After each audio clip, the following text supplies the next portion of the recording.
Next thing is we're going to use the same track, and we're going to do a hammer, thumb, hammer, pop, hammer, thumb, hammer, pop, hammer, thumb, hammer, pop, hammer, thumb, hammer, pop, hammer, thumb, hammer, pop. Should I do the eighth notes with that too? Start off with quarters, until you get the hang of the physicality and get the excess weeded out, and get the form, because this is going to be more, your right hand's really not changing anything here. Your left hand's what's adding the stuff. So what you're going to do is you're going to hammer, but you want to make sure that you don't like fly way out and come down, that it's just it's almost like pressing. You are going to hit it a little bit, but it's not as you don't whack it, it's not like, it's not like you hit it, it's like you just come down on it in a way to where you get a good tone. So in working on this, this can actually spawn a complete left hand thing. All right, let's do this actually. This would be good. Let's do a little hammer-on exercise. I'm usually not a fan of exercises, but sometimes they do, forgive the pun, come in handy. But I think we did this one before. We may have. Practice this. All right, so just 1, 2, 3, 4. 1, 2, 3, 4. Now, the thing about this is that we kind of want to integrate muting techniques in.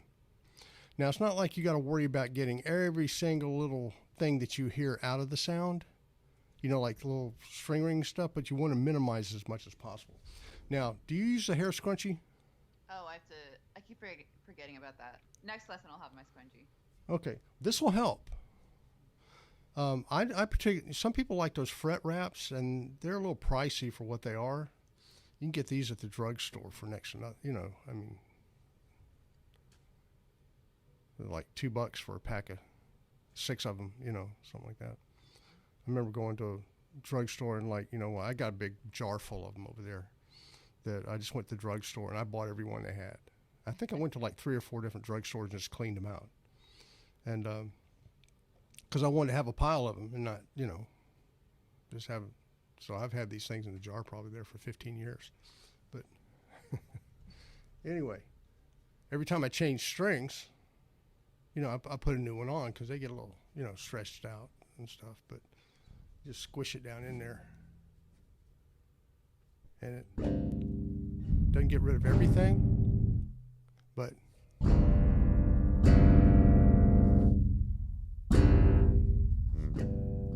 minimizes it. Yeah, not bad. So the idea is the force of hitting the bass like this. Everything that's not tied down and secured string-wise on your instrument is going to ring. Right? Just reacting to the force of you hitting the instrument. So in getting back to the hammer-ons, I'm going to do this on my low 4 strings. So my left will do the same thing as yours will. Okay. One thing I do is when I come down, especially on the higher strings, let's say if I was on what would be your A string.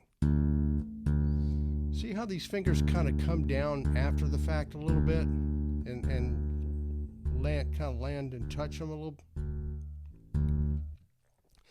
It's almost like there's a cushion of air. Did you ever do they have Six Flags in New York? No, but I've been to them a lot as a kid.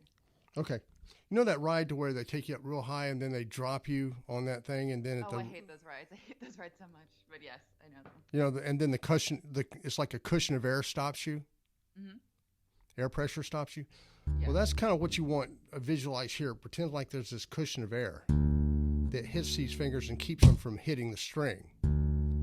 Allows them to just kind of ease into them to keep them from ringing. So as I'm coming down, let's say on a first finger note,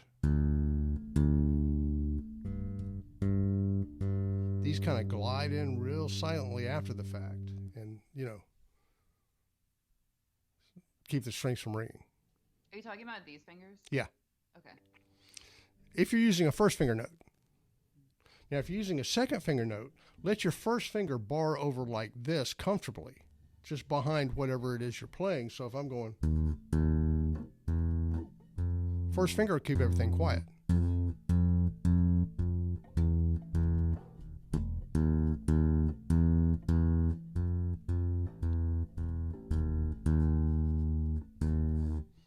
So as I do the exercise,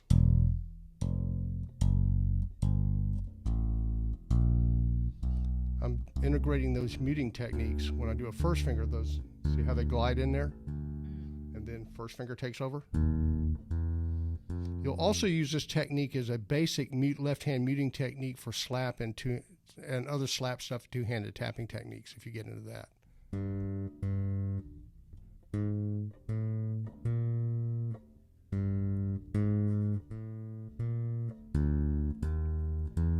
Right? Outside of that, you want to listen to the quality of tone in your notes and consistency of attack. So one doesn't like stick out in a weird way compared to the others.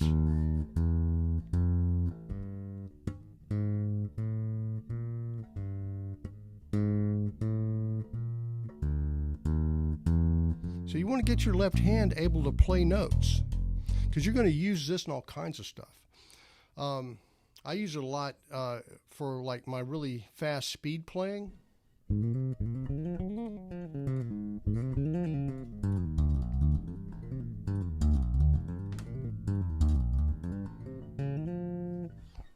You know, I do a lot of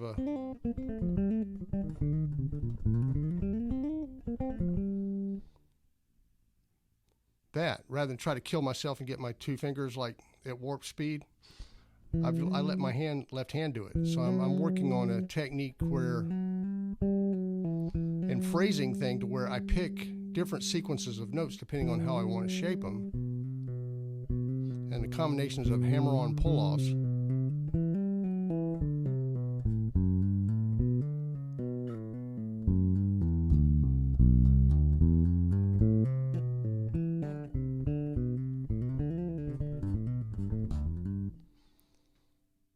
So I can play.